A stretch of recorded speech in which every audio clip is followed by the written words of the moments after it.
चाहे drugs addiction हो या फिर डिजिटल एडिक्शन, दोनों ही स्वास्थ्य के लिए हानिकारक होते हैं। और इसी पर बातचीत करने के लिए हमारे साथ मौजूद हैं सांसद अशोक मित्तल जी। आपने सदन में रखने की कोशिश की। आपको क्या लगता है, चाहे ड्रग्स एडिक्शन की बात करें या फिर डिजिटल एडिक्शन, जो कि दोनों ही नुकसान पहुंचाते हैं इंसान को, आप सदन में पेश करने वाले थे, हालांकि चर्चा नहीं हो पाया। आप चाहते क्या हैं?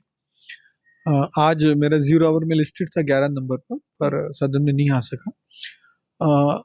बड़ा सिंपल सी बात है कि जो ड्रग एडिक्शन है वो खतरनाक है, हम सब जानते हैं, और वो दूर होनी ही चाहिए। पर उससे ज़्यादा खतरनाक है डिजिटल एडिक्शन, और वो बहुत तेजी से बच्चों में, युवाओं में बढ़ता जा रहा है। लोकल सर्कल की एक रिपोर्ट है, उसके मुताबिक 9 साल से 17 साल के 49% बच्चों में, मीन्स आधे बच्चों में देश के, डिजिटल एडिक्शन इतनी ज़्यादा है कि वो 3 घंटा से ज़्यादा टाइम पर डे स्पेंड करते हैं स्क्रीन पे। कितना खतरनाक है ये। और इसके दुष्प्रभाव भी हम देखते हैं, बच्चों की स्लीप डिसऑर्डर होते हैं, एंग्जाइटी होती है, और एकेडमिक के लिए पुअर हो जाते हैं। तो ये सारी प्रॉब्लम्स भर भर के आनी शुरू हो गई हैं। गुजरात के एक 13 वर्षीय बच्चे ने आत्महत्या कर ली क्योंकि उससे मोबाइल गेम वापस ले ली गई।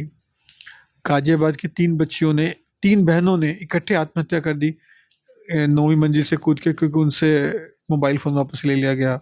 चंडीगढ़ के इस 20 वर्षीय बच्चे ने आत्महत्या कर ली क्योंकि वो 40,000 रुपया बैटिंग में, ऑनलाइन बैटिंग में हार गया। तो इस तरीके के हज़ारों केस हैं। यदि अभी भी हम नहीं जागे तो कब जागेंगे? हमारे जो डेवलप्ड कंट्री जिनको हम कहते हैं, ऑस्ट्रेलिया ने तो कानून बना दिया कि 16 साल से नीचे बच्चे सोशल मीडिया पर जा ही नहीं सकते। यूके, फ्रांस, जर्मन, डेनमार्क को भी इस तरीके का कानून ला रहे हैं। भारत सरकार ने भी ऑनलाइन गेमिंग रेगुलेशंस एक्ट लाया, जिसमें ऑनलाइन बेटिंग जो गेम्स के माध्यम से होती थी वो बैन कर दी, और रिहेबिलिटेशन सेंटर भी बनाए हैं। लेकिन मुझे लगता है इससे ज़्यादा स्टेप्स लेने की ज़रूरत है, क्योंकि ये समस्या विकराल रूप धारण करती जा रही है। इवन इंडियन इकोनॉमिक सर्वे जो 2026 का था, उसमें भी उन्होंने इस प्रॉब्लम को एक बड़ी प्रॉब्लम के रूप में पेश किया। तो मेरा इसमें निवेदन रहेगा सरकार से कि सबसे पहले तो हम भी कानून लाएं ऑस्ट्रेलिया की तरह, कि 16 साल से नीचे के बच्चे सोशल मीडिया पर नहीं जाएंगे या लिमिटेड टाइम पर जाएंगे। जो वो जाते हैं उनके लिए एज वेरिफिकेशन होगी, यस नो नहीं, एक प्रॉपर वेरिफिकेशन प्रोसेस हो। जो ऑनलाइन ये जो डिजिटल कंपनी है जो इंटरनेट बेचती हैं, वो अलग अलग उसका बनाए, पैकेज बनाए, एकेडमिक अलग हो, एंटरटेनमेंट अलग हो। फिर ये जो एल्गोरिथम बेस्ड जो पुश किया जाता है कंटेंट, या एल्गोरिथम बेस्ड एडवर्टाइजिंग होती है, या उस तरीके के जो अलग अलग प्लेटफॉर्म बने हुए हैं जो पुश करते हैं उसको, इन्फिनिटी, ये वो, उन सब पे कंट्रोल किया जाए ताकि बच्चे इसका शिकार ना बने। मतलब हम टेक्नोलॉजी को कंट्रोल करें, टेक्नोलॉजी हमें कंट्रोल करने लग जाए तो बड़ा खतरनाक होगा, जो कि हो रहा है। आपको लगता है कि भारत जैसे देश में, क्योंकि एक बड़ा देश है भारत, यहाँ पे मुमकिन है?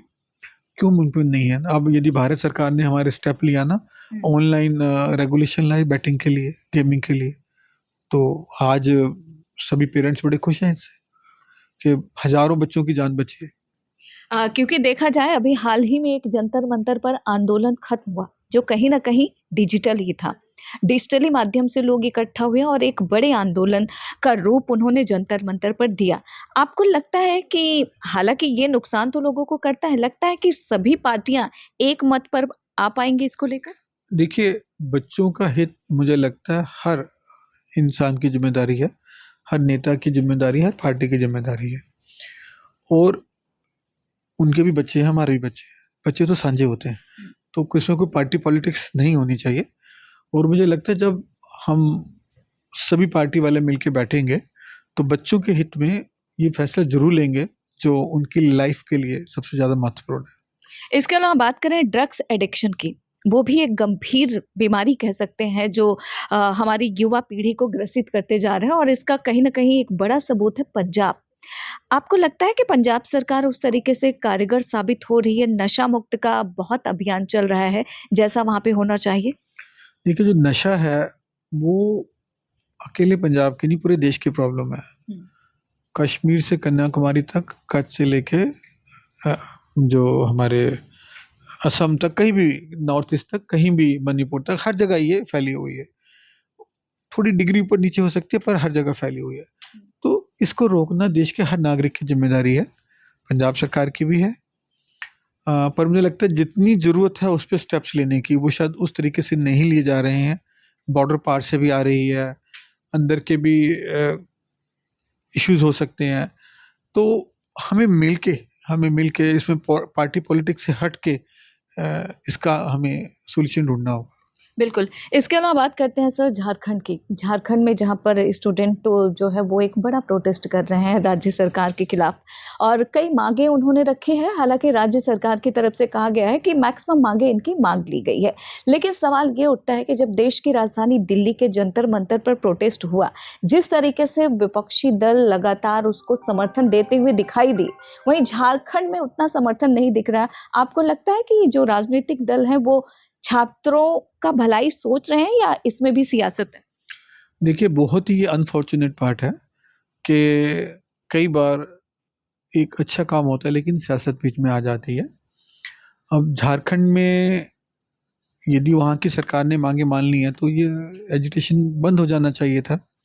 कुछ तो मांगे मानी गई। हाँ जी, मैं यही उनसे निवेदन करूँगा राज्य सरकार से कि वो मिलके बच्चों के साथ बैठें, उनकी जो भी जायज़ माँगे हैं वो मान लें, और ताकि ये बच्चों में हम अपना विश्वास पैदा कर सकें कि सरकार आपके साथ है, जैसे भारत सरकार ने किया। आखिरी सवाल, आने वाले समय में पंजाब में विधानसभा चुनाव है और उससे पहले बादल जी की प्रधानमंत्री से मुलाकात, आपको लगता है कि पंजाब में सियासी समीकरण बदल सकते हैं? देखिए, श्री सुखबीर बादल जी एक बहुत चोटी के नेता हैं। तो कोई भी नेता या कोई भी नागरिक यदि उसको लगता है कि उसको अपनी कोई बात प्रधानमंत्री जी तक पहुँचानी है, उनसे मिलना है, तो हमारे माननीय प्रधानमंत्री जी समय दे देते हैं। तो वो तो मिले, अपनी बातें उन्होंने रखी होंगी। वो राजनीतिक समीकरण की थी या नहीं, मुझे ये तो मुझे मालूम नहीं है। लेकिन ये मैं ज़रूर जानता हूँ कि जो पंजाब के मुद्दे हैं, सुखबीर बादल जी के दिमाग में जो रहे होंगे, चाहे वो करप्शन थी, चाहे वो ड्रग्स के इश्यूज़ हैं, वो खेती के इश्यूज़ हैं, बॉर्डर पार टेररिज़्म के इश्यूज़ हैं, गैंगस्टर्स के इश्यू हैं, उन्होंने प्रधानमंत्री जी से ज़रूर साझे किए होंगे, और प्रधानमंत्री जी ने उनके फीडबैक पर ज़रूर विचार करेंगे, और अपने फैसलों में वो चीज़ दिखेगी। शुक्रिया हमसे बातचीत करने के लिए। दिल्ली से इंडिया पोस्ट न्यूज़ के लिए ममता चतुर्वेदी।